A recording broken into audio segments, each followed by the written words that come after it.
Kali ini sudah part 2-nya ya. Part 1 bisa dilihat di link deskripsi di bawah. Ayo kita lanjutkan ceritanya.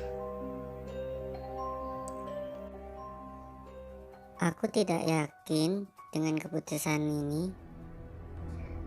Apakah kita akan kembali dengan selamat? Gumanan SD. Sudahlah Es, jangan berpikir yang tidak-tidak. Ujar Ramli. Angin dingin menusuk tulang. Mulai terasa saat mereka tiba di jalan setapak yang sudah dipenuhi rumput dan semak-semak belukar. Apa ini benar jalan naik? Tanya Dila. Ini adalah jalan setapak. Walaupun sudah tertutupi semak, tetapi masih bisa dibedakan. Jawab Ramli. Tidak usah ragu-ragu, lebih baik kita jalan sekarang. Ujar Rusdi seraya mengeluarkan parang dari dalam tasnya. Diam-diam kau bawa parang, Rus. Ujar Ramli sambil tertawa kecil. Kita harus perhitungkan kemungkinan yang akan terjadi. Apalagi Gunung Bodang ini bukanlah gunung sembarangan. Setidaknya parang ini untuk memperangkas Hambaruan. Ya, aku juga bawa sesuatu. Kata Ramli seraya mengeluarkan keris dari dalam tasnya. Astaga, kamu ini ada-ada saja, Li. Keris kan biasanya ada isinya. Ujar Andre.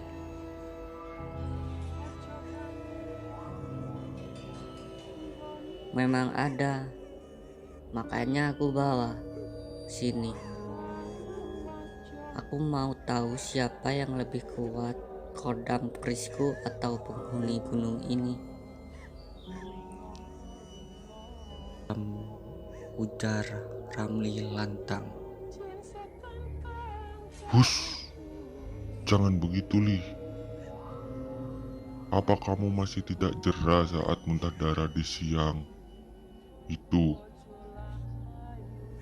Tegur Andre. Ramli diam. Sudah. Ayo cepat jalan. Ujar Rusdi sambil menebas semak berduri yang menghalangi jalannya. Sekitar 2 jam mereka terus berjalan hingga akhirnya sampai di sebuah sungai kecil. Mereka beristirahat sebentar dan mengisi botol air mereka yang sudah kosong di sungai kecil tersebut.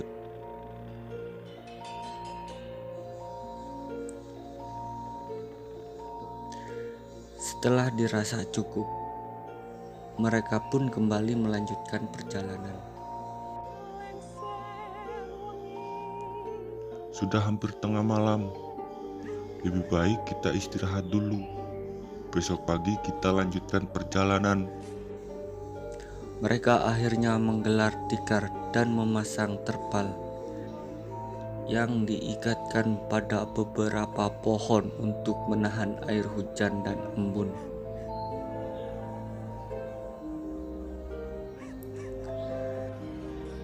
Kalian tidur saja, biar aku dan Ramli yang berjaga. Ujar Rusdi. Karena kelelahan 9 jam berjalan kaki mendaki Gunung Bodang, Andre, Dila, Esti akhirnya tertidur. Sementara Rusdi dan Ramli masih berjaga. Aku ngantuk sekali, Rus. Ucap Ramli pelan. Ya sudah, kalau begitu kamu tidur saja, biar aku yang jaga. kata Rusdi. Ramli yang sudah sangat ngantuk dan keadaannya yang tidak begitu sehat karena muntah darah tadi siangnya, akhirnya terlelap dalam tidurnya. Rusdi beranjak dari duduk dan berjalan ke arah belakang tenda bermaksud ingin kencing. Permisi Datu, numpang kencing. Ujar Rasti pelan. Setelah selesai buang air kecil, Rusdi kembali berjalan ke arah tenda. Namun, beberapa saat langkahnya terhenti. Perasaannya kaget bercampur rasa takut menderanya. Ada seorang laki-laki tua, renta bertongkat kayu dengan berdiri menatapnya di bawah keramangan sinar bulan.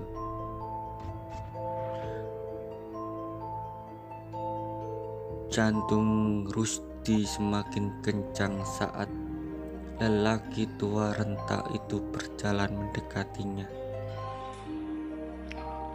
Jangan takut, aku tidak akan menyakitimu. Ucap lelaki tua itu seraya tersenyum. Di balik usianya yang sudah tua, namun garis ketampanan lelaki tua itu masih jelas terlihat. Mau apa kau? Tanya Rusdi tergagap. Hahaha, aku tidak tahu mau apa dari kalian. Aku hanya pesan, di atas sana ada tempat berbahaya. Sebelum kalian sampai ke sana, lebih baik sekarang kalian pulang saja. Ucap lelaki itu masih tersenyum ramah. Memangnya kakek ini siapa? Tanya Rusdi.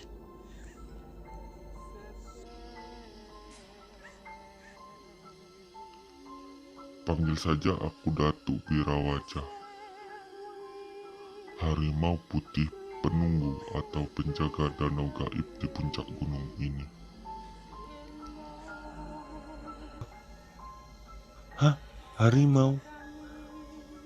Tanya Rusdi tak percaya.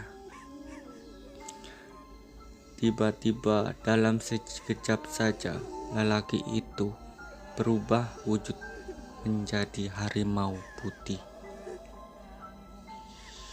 Dalam kegelapan malam harimau itu berjalan meninggalkan Rusdi. Tiba-tiba Rusdi jatuh tak sadarkan diri.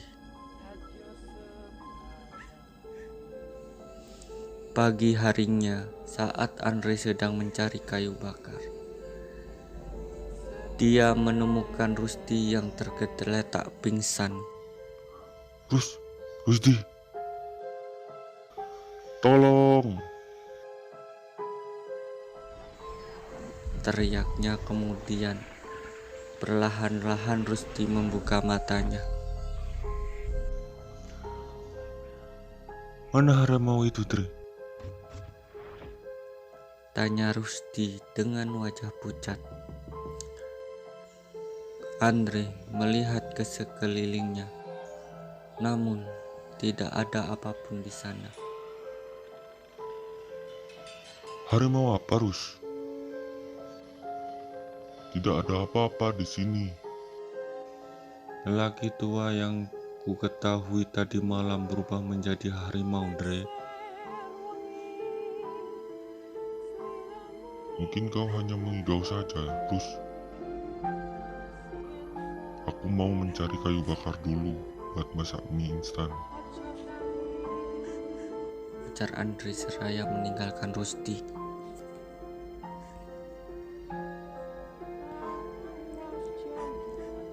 Rusdi bergegas berdiri dan berlari ke arah tenda. Kau kenapa, Rus? Tanya Ramli. Aku bertemu kakek tua, dan kemudian kakek itu berubah menjadi harimau putih.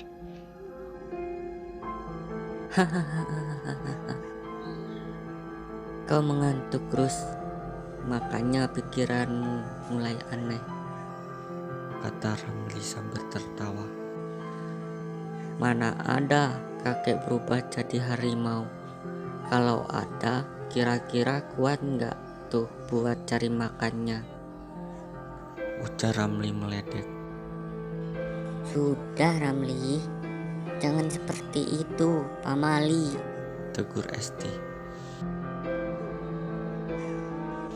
Iya nih, siapa tahu apa yang dikatakan Rusti itu benar. Lagian Rusti tidak pernah berbohong kan selama ini. Sahut Dila.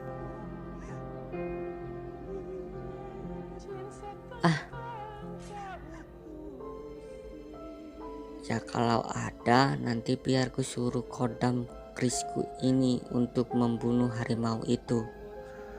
Kata Ramli angkuh. Tolong. Teriak Andre dari kejauhan. Astaga Andre, Ujar Esti. Dengan sombongnya, Ramli berjalan menyusul ke arah suara teriakan Andre. Andre terlihat berdiri dengan kaki pincang ke arah mereka. Kaki Andre berlumuran darah dan terlihat ada sesuatu menancap di kakinya. Kakimu kenapa, Andre? Tanya Dila panik.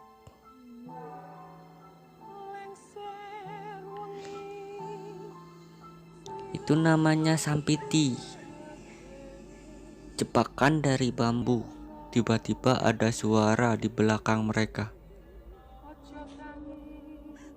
Isur, Iya, aku tidak jadi pulang kemarin.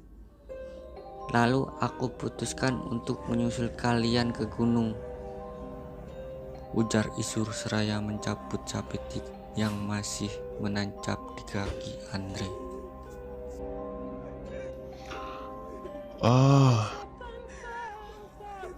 sakit. Jari Andre. Setelah mencabut sampiti yang menancap di kaki Andre, Isur segera memetik beberapa tumbuhan dan menghaluskannya dengan telapak tangan. Setelah itu, ia meludahi dan segera menaruh di mata luka yang ada di kaki Andre tersebut. Jangan dibuang, insya Allah darahnya akan berhenti keluar. Makasih ya, Sur. Ucap Andre sambil meringis menahan sakit. Isur mengangguk.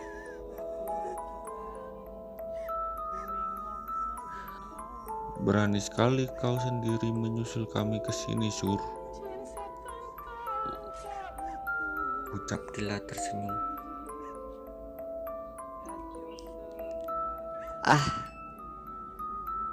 Begitu saja dipuji-puji. Aku juga tidak takut dengan semua penghuni di sini.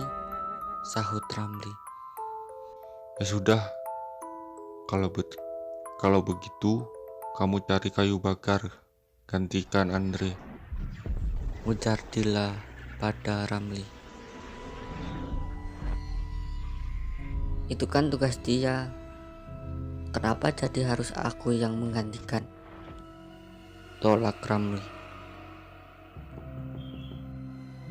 Biar aku saja yang mencari kayunya. Ujar Isur. Singkat cerita, jadi setelah selesai makan dan membereskan tenda, mereka kembali melanjutkan perjalanan untuk sampai ke puncak Podang. Rusti dan Andre menjadi sangat pendiam setelah apa yang telah terjadi pada mereka. Ya Tuhan, kata Ramli yang berada di depannya.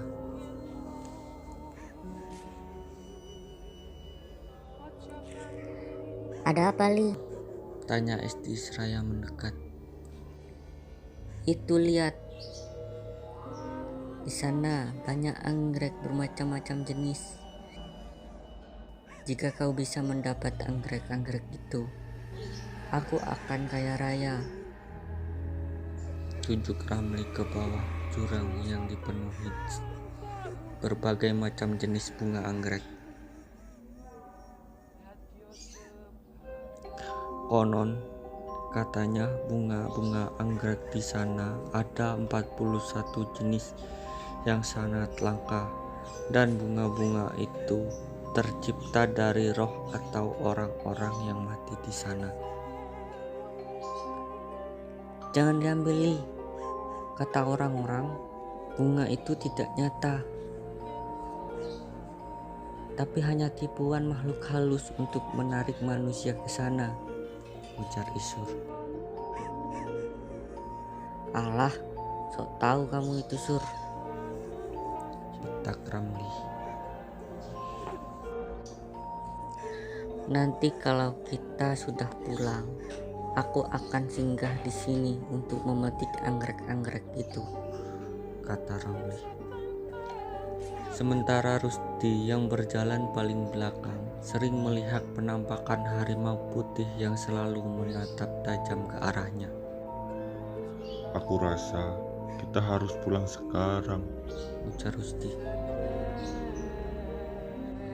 Kita tidak akan pulang sebelum berhasil mendapatkan danau itu,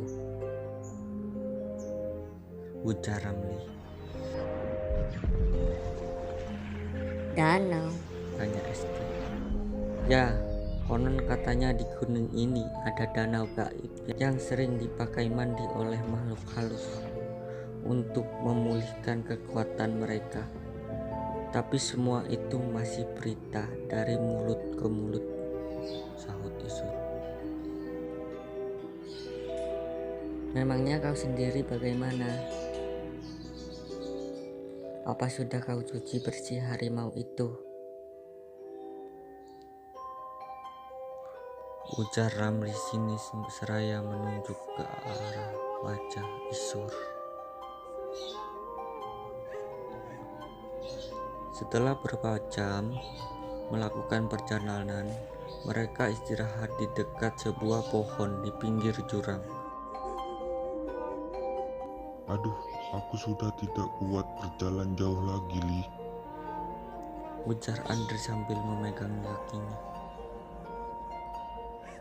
Salah sendiri. Punya mata tidak digunakan dengan baik.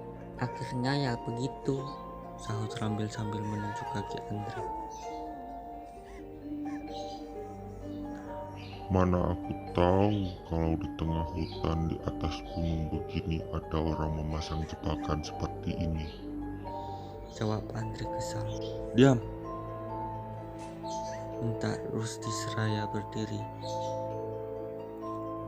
Jangan karena aku diam saja lalu kau seenaknya malah menyalahkan Andre, Li. Aku sudah muak dengan tingkah lakumu yang semuanya itu, Mendak Rusdi seraya mendorong tubuh Ramli. brengsek kau, Rus. Hanya karena aku mengatakan kebenaran tentang kebodohan si Andre, kau malah mendorongku seperti ini, ujar Ramli sangit.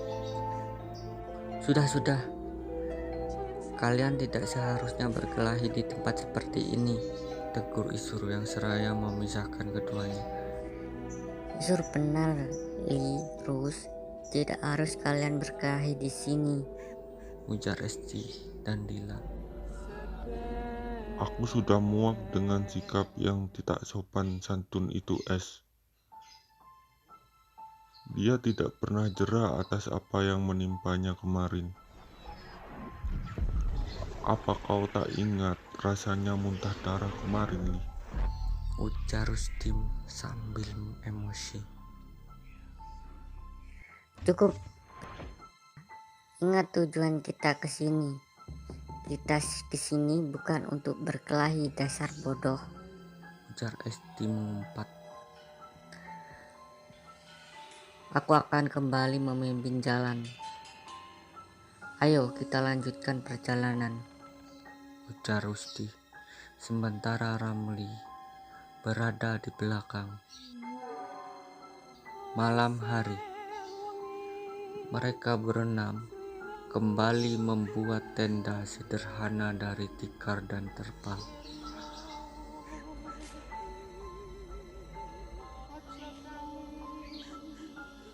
Malam ini, kau tidur saja, Rus. Biarkan aku dan Isur yang berjaga. Ujar Andre. Tidak usah Andre, biar aku saja yang berjaga sendirian. Kau harus istirahatkan kakimu yang terluka itu. Ucap Isur. Pergi dari sini. Sayup-sayup Rusdi mendengar suara berat laki-laki yang menyuruh mereka pergi dari tempat itu. Andre, apa kau dengar suara? Tanya Rusdi. Suara apa, Rus? Tanya Andre berusaha mendengarkan suara yang dimaksud sahabatnya itu. Aku tidak mendengar apa-apa. Lanjut Andre. Hihihi. Tiba-tiba Esti tertawa dengan suara yang sangat menyeramkan. Esti, kau kemana Pak Esti? Tanya Dila. Trak! Suara pipi Dila yang terluka karena dicakar Esti. Pergi atau mati.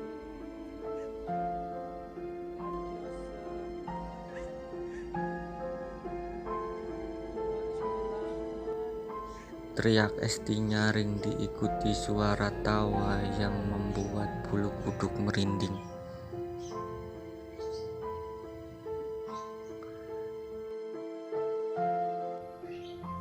Sadar Esti, sadar. Ujar Andre ketakutan. Kalian yang harusnya sadar. Kalian sudah memasuki wilayahku. Teriak Esti seraya mencekik Rusdi. Isur, tolong Isur. Rusdi dicekik. Teriak Andre ketakutan. Tiba-tiba Ramli bangun dari tidurnya dan langsung menusukkan kerisnya yang sudah dilepas dari sarung tersebut ke lengan Esti.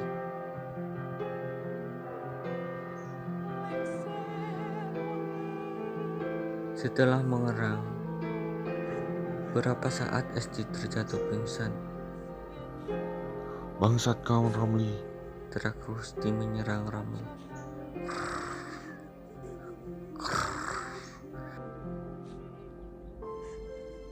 Suara dari luar tenda terdengar saat suara geraman harimau.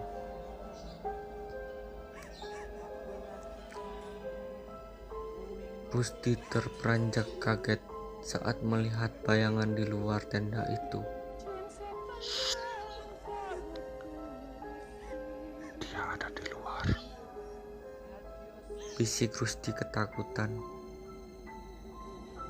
Ampun Datuk, maaf, jangan ganggu kami. Terdengar suara Isur dari luar.